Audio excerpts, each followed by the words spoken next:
طنجة تتنفس تحت الماء. ليلة سوداء عاشتها عروس الشمال وصدمة كبيرة وسط الساكنة اليوم لحد 8 فبراير، بعدما تحولت الشوارع الويدان الجارفة والأحياء لبرك مائية حاصرت المواطنين في ديورهم في ظرف وجيز. تساقطات المطرية الغزيرة تسببت في غرق أحياء كبرى، وعلى رأسها بني مكادة، العوامة، بلاصة طورو، وبير الشفا في منطقة رياض تطوان. مياه الأمطار اجتاحت المقاهي والمحلات التجارية وخلفت خسائر مادية كبيرة. الصور والفيديوهات اللي تبارطاجات اليوم كتحبس الأنفاس وكتكشف باللي قنوات الصرف الصحي فشلت تماما في استيعاب قوة الشتاء. هذا الوضع خلف موجة غضب عارمة تجاه المجالس المنتخبة، والساكنة كتطلب حلول جذرية لهذا السيناريو اللي كيتكرر كل عام.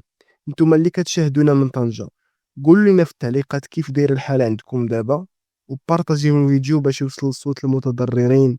كان معكم أخبار اليوم تي في، السلام عليكم.